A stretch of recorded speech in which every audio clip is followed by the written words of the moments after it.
The dirt was still falling on my wife's coffin when my son demanded $55 million. Not a day later. Not an hour. Right there, beside the woman who had given him life, he looked at me with diamond-polished eyes, his Rolex flashing like arrogance incarnate, and said, "I want my inheritance. Now." I smiled. Because I had been waiting for that moment, the day my son would prove, beyond doubt, who he truly was. He thought he was asking for money. He was actually asking for judgment. If you've ever been betrayed by blood, if love once blinded you to what someone really was, stay until the end. Because this isn't just a story about revenge.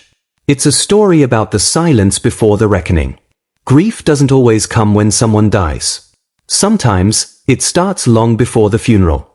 Sometimes, it begins the day you realize the person you love most is already gone, just walking around in someone else's body. That realization came years before my wife's coffin touched the earth.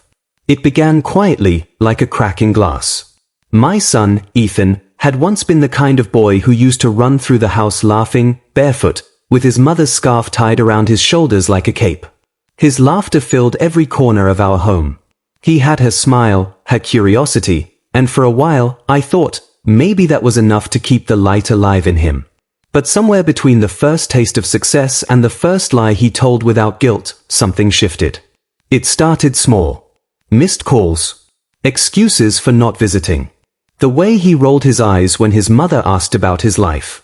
He used to say he was too busy building something real, as if the family that had built him was just a distraction.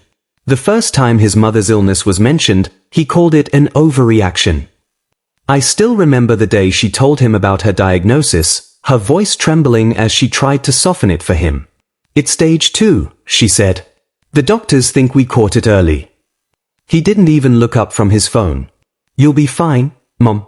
They treat that kind of stuff all the time." Then he excused himself for a meeting. He didn't come back for 6 months. In those 6 months, she lost her hair. Her weight dropped. Her laugh, once bright as sunlight through kitchen windows, became something quiet, fragile, borrowed. Every day, I told her he'd come. That he just needed time. That success made people forget their roots for a while, but he'd remember. He didn't. She died waiting for him to. I called him the night before she passed. "Ethan," I said softly, "your mother's asking for you. You should come." There was a pause, then the sound of laughter, not his, but the people around him. "Dad, I'm in Dubai," he said. "It's complicated right now. I've got investors here. Can you just tell her I'll call tomorrow?"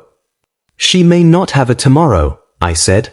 He sighed, annoyed, as if grief were an inconvenience. "You're being dramatic. She's always pulling through, right? She's strong." He didn't understand that strength has limits. The next morning, she was gone. When I told him, there was silence on the line. No gasp. No apology. Just a flat, mechanical okay. I didn't hear from him again for nearly 2 years. In that time, I buried her. I built her a memorial garden behind the house. I found her favorite photos, her favorite records, her handwritten recipes, all tucked away in drawers she thought I'd never open. And in that silence, something inside me hardened. Not hatred, never that. Hatred is too loud, too consuming. What grew in me was colder. Still. Like a frozen lake waiting for the first crack of spring. I thought I'd raised a son. But what I'd really raised was an heir, someone who learned to measure love by inheritance, not by sacrifice. My wife's family had money, old money, the kind that carries weight even when the people who earned it are long gone. I'd spent 30 years growing it, expanding it, protecting it. $55 million spread across investments, properties, and trusts. Ethan knew it existed. He just didn't know what it cost. He once said, when he was 17, "Dad, when you die, I'll finally be able to do what I want." I remember laughing then, thinking it was teenage rebellion. But looking back, I realize it wasn't a joke. It was a prophecy. I kept tabs on him, quietly, through people who still remembered what he used to be. I saw the photos online, the luxury penthouses, the champagne, the women, the hollow smiles. I saw the interviews, too, where he talked about self-made success. I'd built that success. Every door he walked through was opened by my reputation, by the weight of a name I'd spent a lifetime keeping clean. And still, I didn't reach out. I waited. Because life has a cruel way of bringing arrogance home. And it did, the day of his mother's funeral. He arrived late, of course. The black car pulled up long after the first prayer had been said. The door opened, and he stepped out wearing a tailored suit worth more than most people's yearly salary. His hair slicked back, his cufflinks gleaming. No grief. No humility. Just performance. He shook a few hands, smiled for a few photos, yes, photos, and walked toward me as though approaching a business associate. "Dad," he said, offering a handshake. I stared at it. "That's what you give me today? A handshake?" He smiled faintly, eyes flicking toward the crowd. "We're in public." I ignored his hand. "Your mother waited for you, you know. Every night." He sighed, looking bored. "Dad, please. Don't make this dramatic. I couldn't drop everything for every crisis." "Every crisis," I repeated softly. "You call her dying a crisis?" "Fine," he snapped. "Tragedy. Whatever makes you feel better." I wanted to hit him then. God help me, I did. But grief is heavier than anger. It keeps your hands still even when your heart begs for movement. Instead, I walked past him and stood by her coffin. My fingers rested on the wood. For a moment, I felt her there, the warmth, the gentleness, the patience that I'd never have again. And then, in that sacred quiet, my son spoke again. "Dad," he said, lowering his voice. "We should talk about the estate." I turned slowly. "The what?" "The inheritance," he said. "Mom's gone now. That means the trust transfers, right?" He said it as casually as someone asking for directions. I stared at him, the words sinking into the air between us like poison. "You're asking me for money? At your mother's funeral?" He shrugged. "She'd have wanted me taken care of." "No," I said. "She wanted you to care." He scoffed. "Don't be dramatic, Dad. I just want what's mine." "What's yours?" I whispered. "You've never earned a day of it." His eyes hardened. "That's not how inheritance works." I smiled. A slow, tired smile. "You're right. It's not." He frowned. "Then we're on the same page." "Yes," I said quietly. "We are." Because in that moment, as the priest's final prayer faded and the crowd began to disperse, I knew exactly what I was going to do. I wouldn't scream. I wouldn't fight. I would give him what he'd asked for, just not in the way he imagined. He wanted his inheritance. So I would give him the lesson it was built on. And when it was done, he would finally understand what $55 million was really worth, not in money, but in the cost of forgetting the hands that gave it to you. That night, after everyone had gone and the cemetery fell silent, I stood by her grave and made my vow. "Don't worry," I whispered. "He'll learn. I promise you, he'll learn." And when I turned to leave, the wind picked up, soft, cold, almost approving. Like she'd heard me. Like she was waiting for the day justice would walk quietly in her name. The morning after her funeral, I woke to silence. The kind that presses against your ribs and dares you to breathe. Grief has a sound when it's fresh, it's heavy, wet, like footsteps in a flooded hallway. The air felt thick with things unsaid. Her clothes still hung in the closet, her scent faint in the folds of fabric. Every corner of the house carried her ghost. I made coffee out of habit, 2 cups, then remembered there was no one to hand the second one to. I stared at the steam rising from it until it faded, disappearing the way she had, quietly, without fanfare. It was 8:14 when the doorbell rang. I didn't need to check who it was. There was only one person arrogant enough to show up unannounced the morning after we buried her. When I opened the door, Ethan stood there. Sunglasses, expensive cologne, suit pressed like he was going to a meeting instead of his mother's home. He held a folder in one hand and a coffee from some luxury cafe in the other.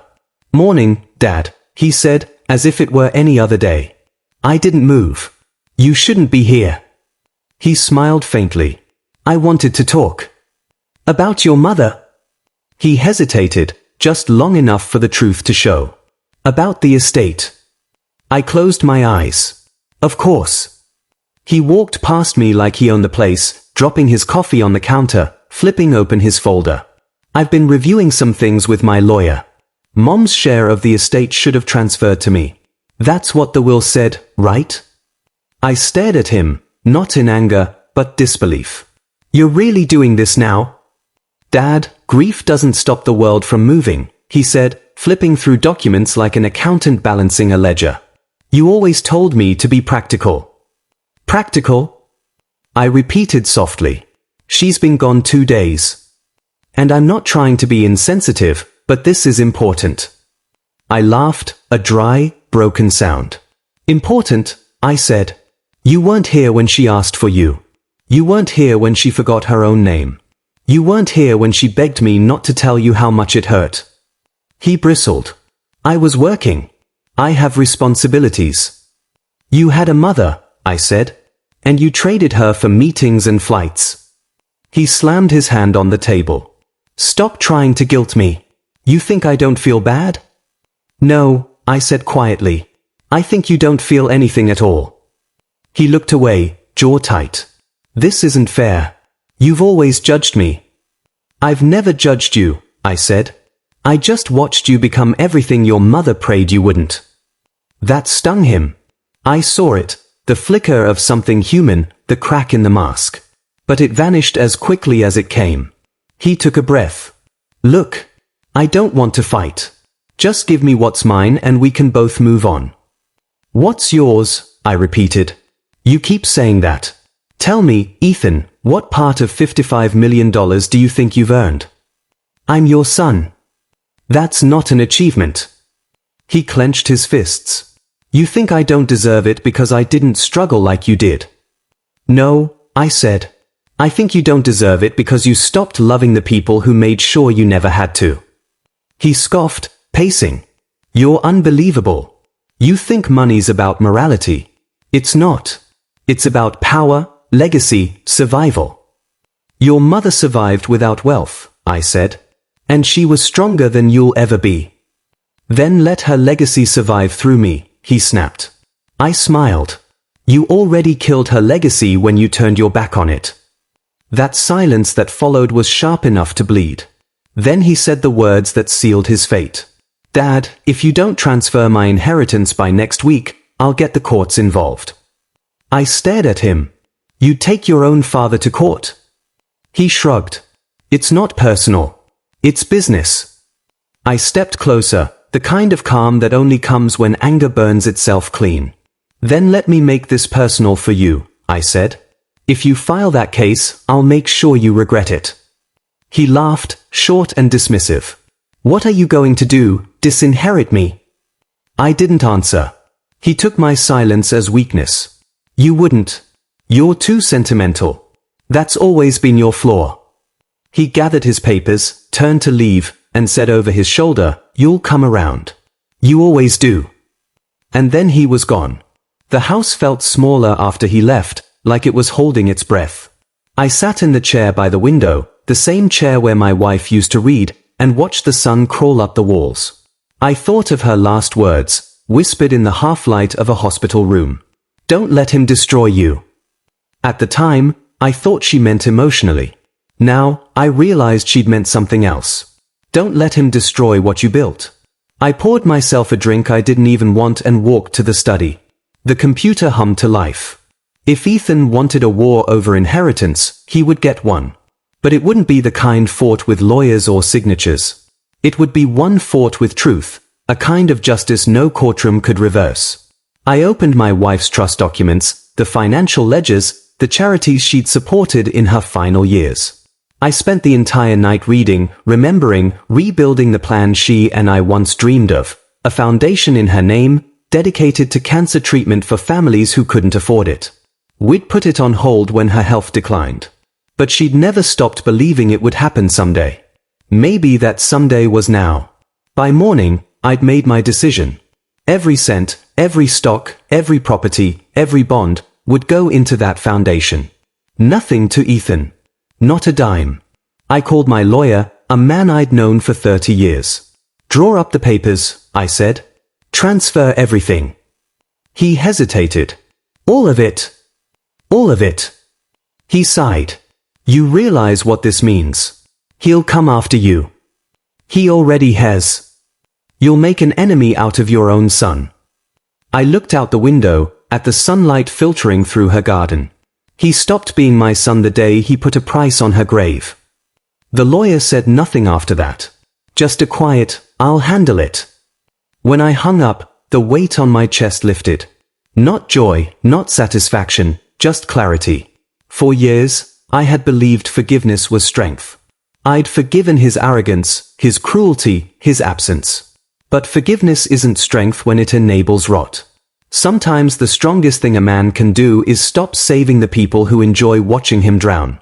A week later, a courier arrived with an envelope from Ethan's lawyer. A lawsuit. Petition for release of estate assets. I smiled. It was beginning. He wanted a battle. He would get one, but it wouldn't be fought in the way he expected. I'd built empires from dust before.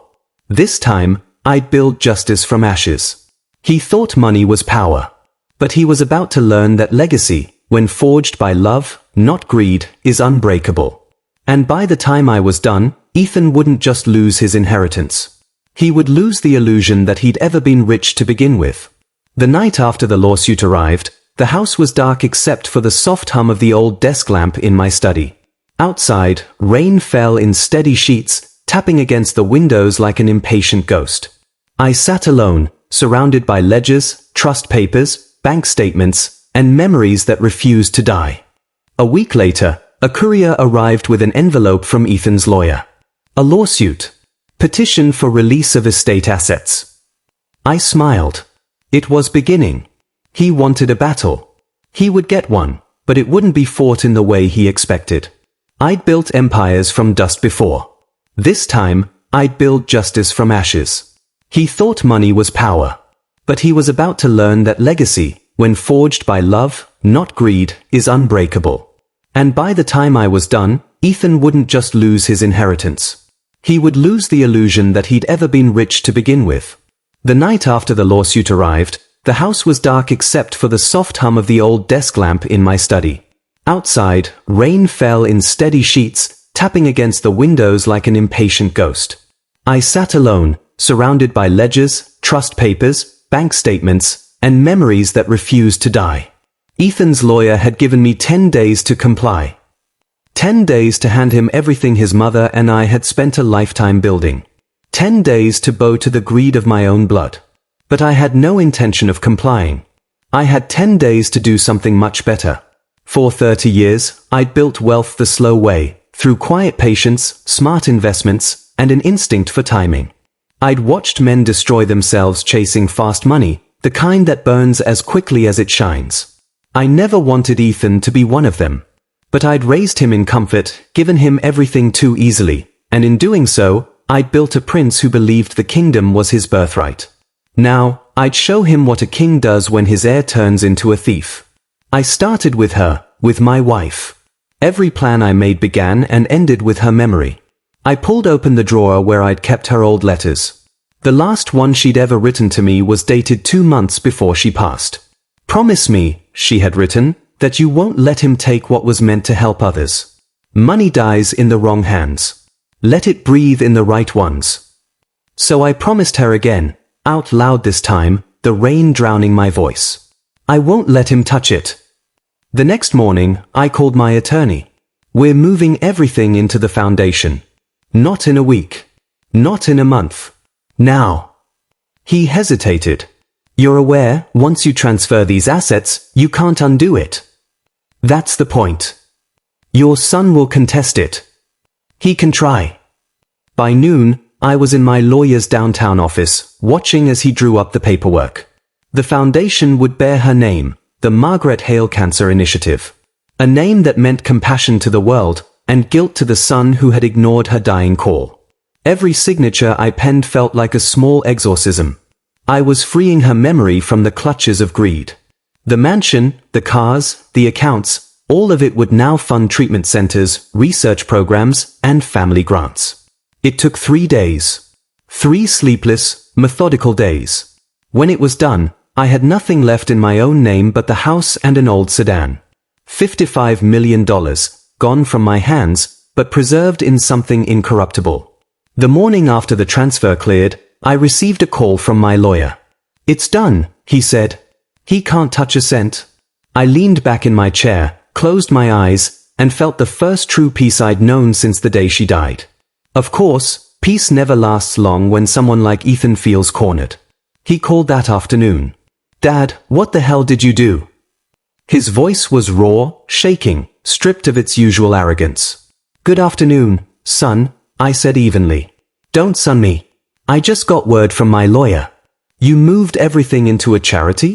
You think you can screw me out of what's mine with some moral stunt? What's yours?"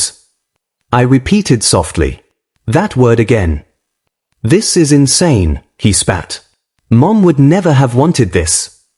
I smiled faintly. "Your mother's name is on the foundation, Ethan." That shut him up.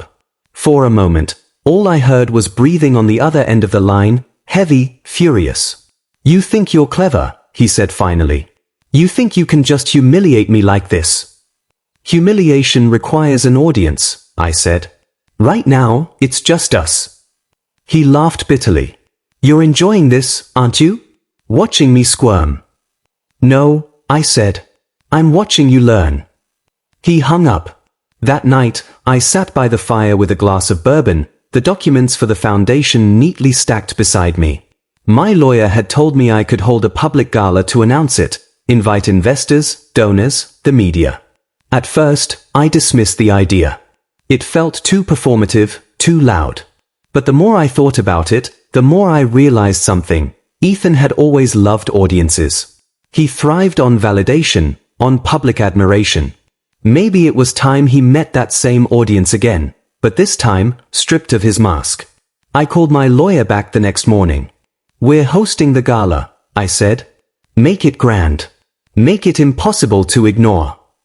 Within weeks, invitations went out to everyone who'd ever mattered in our world. Business partners, politicians, philanthropists, the same people Ethan used to brag about knowing. And, of course, I made sure one invitation went directly to him. He wouldn't be able to resist. Pride wouldn't let him. The night of the gala arrived beneath a silver sky. The venue glowed with chandeliers and polished marble floors. The air buzzed with champagne bubbles and polite laughter, the sound of people pretending to care while measuring each other's worth in diamonds and deals. I arrived early, shaking hands, offering smiles that didn't reach my eyes. Every detail was deliberate, the banners bearing her name, the photos of her smiling with patience, the displays of hospital wings funded by her memory. Everywhere Ethan looked that night, he would see his mother, not as the woman he ignored, but as the legacy he would never own. When he arrived, the room seemed to shift. He came alone this time, no entourage, no flash. Just the same sharp suit, the same expensive watch. His confidence flickered when he saw me standing at the podium. "Dad," he said softly as he approached. "You really went through with this." "Yes," I said. "And tonight, you'll understand why." He frowned. "You didn't have to make it public." I met his gaze. "No. But you did, the moment you made greed your language." The music faded. The lights dimmed. I stepped up to the microphone, the room falling into expectant silence. "Thank you for coming," I began. "Tonight, we honor a woman who gave everything she had, even when she had nothing left." The crowd murmured softly, respectful. Ethan looked uneasy, shifting in his seat. "My wife," I continued, "believed that wealth is a tool, not a trophy. She once said, 'Money dies in the wrong hands.' Tonight, I make good on her words." I gestured to the large projection screen behind me. Numbers appeared, account transfers, property deeds, trusts, all labeled under the Margaret Hale Cancer Initiative. "This," I said, "is every cent she and I ever built. From this day forward, it belongs to the people who need it most. Not to heirs. Not to shareholders. To humanity." Applause rippled through the room. But amid the clapping, I could feel Ethan's eyes burning into me. Then, quietly, I added, And to those who ask why I gave it all away, the answer is simple. Because some inheritances destroy more than they build. The room fell silent again. All eyes turned toward Ethan. He shifted in his seat, his jaw tight. I built this foundation, I said, not out of anger, but out of love, for the woman who deserved more, and the son who chose less. A murmur ran through the guests, polite, confused, but unmistakably curious. Ethan stood abruptly, knocking his chair back. You think you're teaching me a lesson, he shouted. You're just proving you're weak. The crowd gasped. Cameras flashed. I looked at him, calm, unflinching. Weakness isn't giving away what you can't take with you. Weakness is asking for it before the ground over your mother's grave has settled. He froze. The words hit him like a blow. I turned back to the microphone. Let's continue the evening. There's still much good to be done. The applause began again, hesitant at first, then thunderous. When I looked back, Ethan was gone.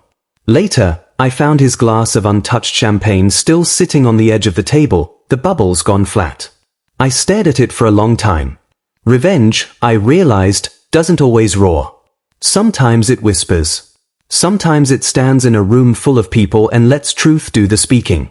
That night, I went home alone, the applause still faint in my ears. For the first time in years, the house didn't feel heavy. It felt free. But the story wasn't over yet. Ethan wasn't done fighting. And I wasn't done teaching. The night after the gala, silence followed me home like a shadow. It wasn't the silence of peace. It was the silence before an aftershock, that calm stretch of air that holds its breath before something else breaks. Ethan hadn't called. Not that night. Not the next morning. But I knew him too well. Pride like his doesn't fade, it festers. He was quiet because he was calculating. Because he thought there was still a way to win. I poured myself a drink and waited. By the second night, the call came.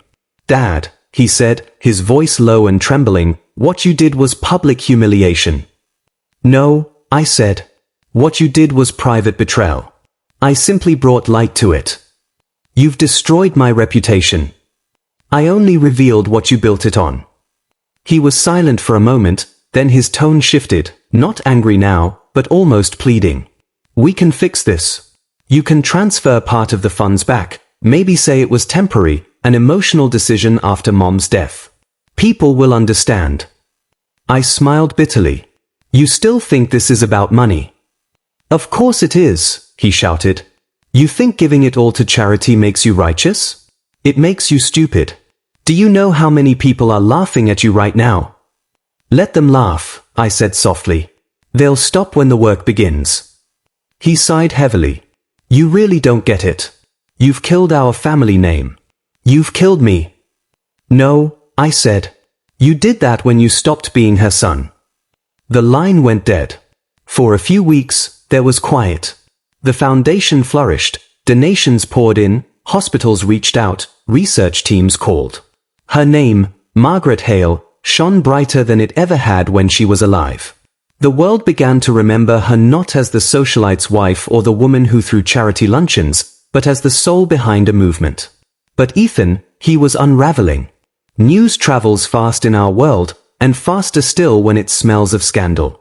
The son of a multimillionaire disinherited at his mother's memorial gala, it was too rich for gossip to ignore. Articles appeared. Fallen heir. A father's revenge. When blood turns to ice.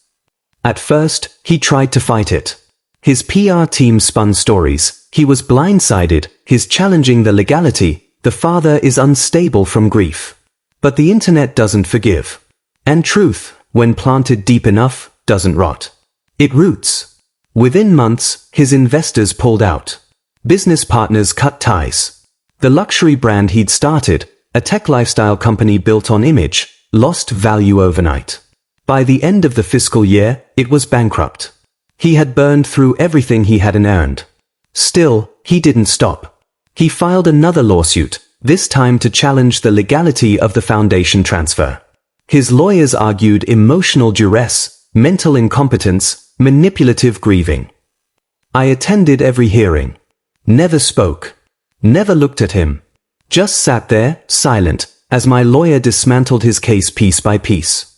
In one of the final sessions, Ethan tried to speak directly to me. "Dad," he said in front of the judge, his voice cracking, "you're destroying your own son." I finally looked at him, really looked at him.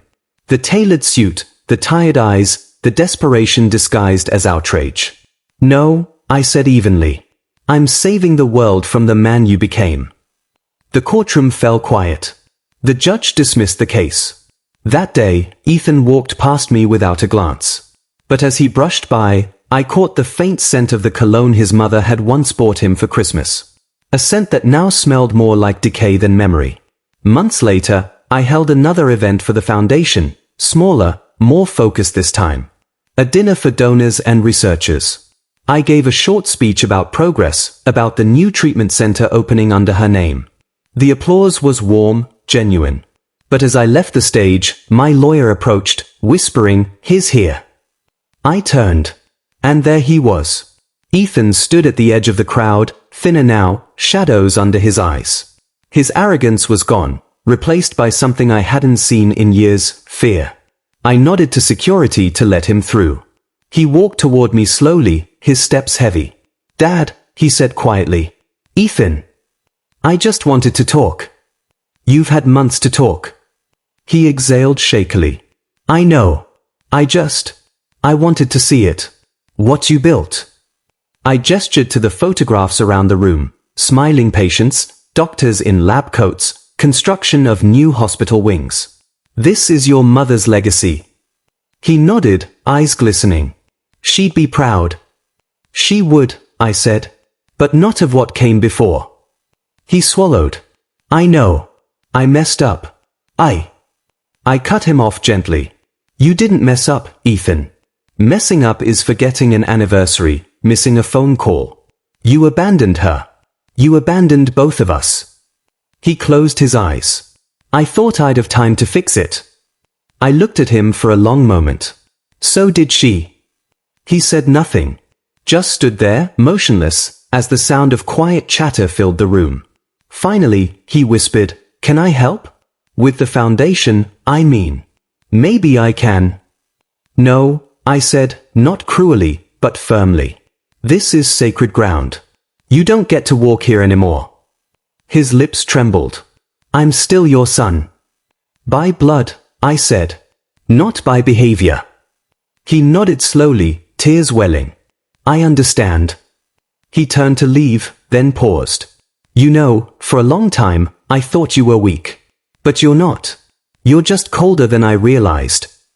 I sighed. "No, son. I'm just finished pretending love means letting you hurt me." He nodded once, the smallest gesture of defeat, and walked out. That was the last time I saw him in person. In the months that followed, the world forgot his name but remembered hers. The Margaret Hale Cancer Initiative expanded internationally. Grants funded treatment centers in 6 countries. Every time I saw another patient saved, another family given hope, I felt her closer, not as a ghost, but as presence. Sometimes I'd catch myself speaking to her portrait in the study. "He came tonight," I'd say softly. "He's breaking, but maybe that's what it takes to become human again." The portrait never answered, of course. But the light in her painted eyes seemed to soften when I said it. 1 year later, I received a letter. No return address. Inside was a single page. "Dad, I know I don't deserve forgiveness, but I need you to know I'm trying. I sold the last of what I owned. I'm volunteering at a hospice in Arizona. I thought I'd hate it, but I don't. The patients, they remind me of Mom. The way they laugh even when it hurts. Maybe this is what she wanted for me. To understand the kind of pain I ignored. If you can, someday, come see me. Or don't. I understand if silence is your answer. Your son, Ethan." I sat in my study for a long time, staring at that letter. For years, revenge had been my comfort, the cold fire that kept me from collapsing. But reading that note, something in me shifted. Revenge had ended long ago. What remained now was consequence, and somewhere in the middle of that, maybe redemption. I didn't reply. Some messages don't need answers. They just need to be heard. The following month, I visited one of the new centers, a children's oncology wing bearing her name. The walls were painted with bright colors. Laughter echoed down the hallways. And in that sound, I finally heard what peace truly was. One of the nurses recognized me and smiled. "Mr. Hale, thank you for all this. You have no idea how many lives you've changed." I smiled faintly. "No," I said. "I think I do." That night, I returned home and sat on the porch, staring up at the stars. The wind carried the faint scent of her favorite roses from the garden. I thought of my son, broken, rebuilding, finally learning what love looks like when it isn't bought. Maybe someday I'd see him again. Maybe not. But I no longer needed revenge to define me. I had built something greater, a legacy that healed instead of hurt. Because in the end, revenge is temporary. But truth, when born from love, outlives both the guilty and the innocent. The house is quiet now. Not the kind of quiet that suffocates, the kind that breathes. Every corner feels lighter, the ghosts of old arguments and broken promises replaced by the soft hum of something gentler. Peace, maybe. Or acceptance. It's been 2 years since the night of the gala. 2 years since I watched my son fall from grace and, slowly, painfully, begin to crawl his way toward something resembling humility. The newspapers no longer talk about him. The gossip sites have moved on. The world has forgotten his name. But I haven't. Every morning, I walk through the garden she planted, the same one she used to tend before illness took her strength. The roses bloom brighter now, almost as if the soil remembers her hands. The foundation sends me reports every month. New centers opening, grants approved, lives saved. I read them all in silence. They don't feel like numbers, they feel like confessions answered. Sometimes I catch myself talking to her photograph in the kitchen. "He's learning," I tell her. The hard way, but he's learning. The silence that follows doesn't hurt anymore. It comforts. It was early autumn when the letter came. Handwritten, in ink that had smudged just slightly, like someone's trembling hand had brushed the paper before it dried. No return address. But I recognized the handwriting immediately. "Dad, I don't know how to begin this, so I'll just say what matters. I'm still in Arizona. I work at the hospice 6 days a week. It's hard, harder than I imagined, but for once in my life, I don't hate the struggle. It's strange. Watching people fight for time changes how you see your own. Sometimes I catch myself wishing Mom could see me now, though I know she'd say it's too little, too late. She'd be right. I've learned something about pain. You can't outrun it. You can only kneel beside it and listen. I think that's what love is, listening when it hurts. I didn't do that for her. Or you. There's a patient here who reminds me of you. Quiet. Stern. But every time he talks about his son, he cries. I used to think men like that were weak. Now I know they're the strongest ones of all.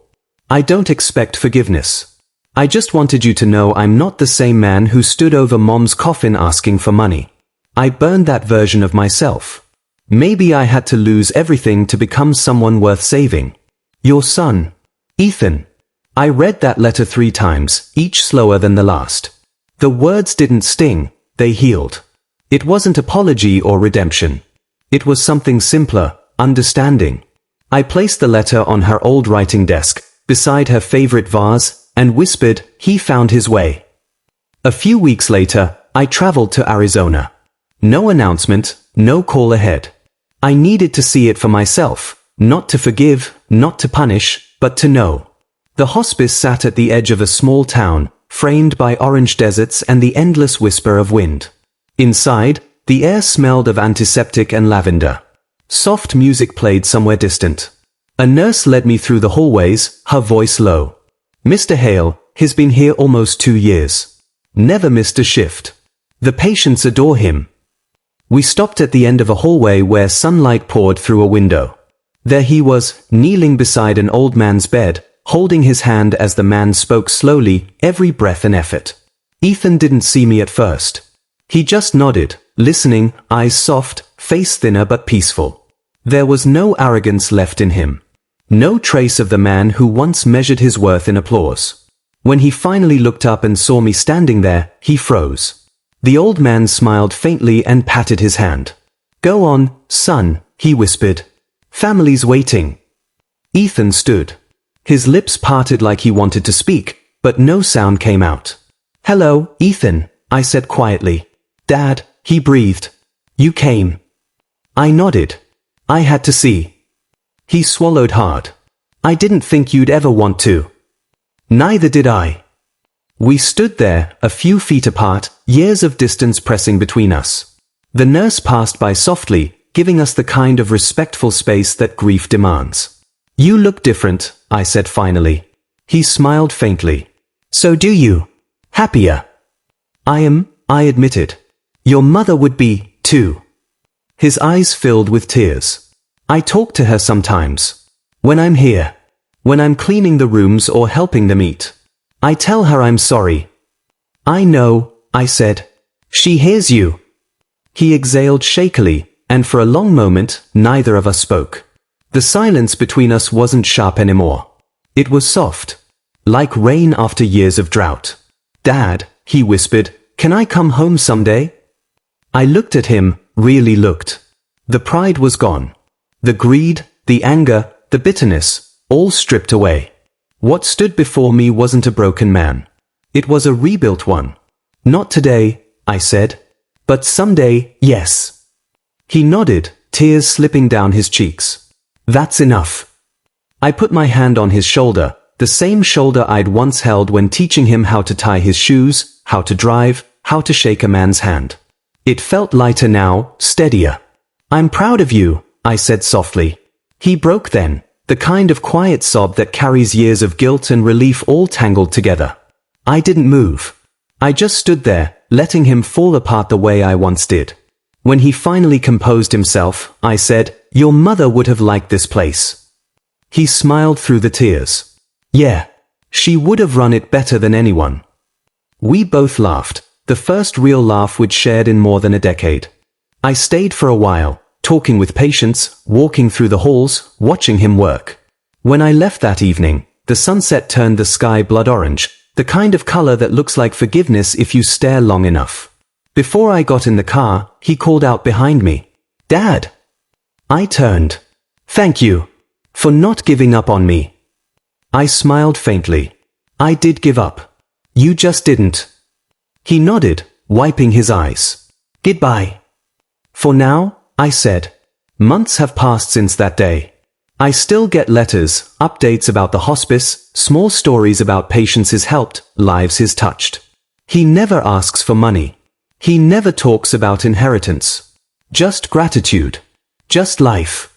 Sometimes, when I walk through her garden at dusk, I can almost feel them both there, her laughter in the wind, his new voice echoing from somewhere far away. The revenge I once planned so carefully seems meaningless now. Because revenge wasn't the real ending. Change was. I learned that justice doesn't always roar with fury. Sometimes it whispers through time, reshaping hearts, rewriting legacies, repairing what grief once shattered. And now, every time the sun sets across the garden, the light spilling through her roses, I hear it, faint but clear, her voice, carried by the wind. You did the right thing. I close my eyes and whisper back, so did he. And that's how it ends. Not with ruin. Not with triumph. But with silence, the kind that forgives, the kind that heals.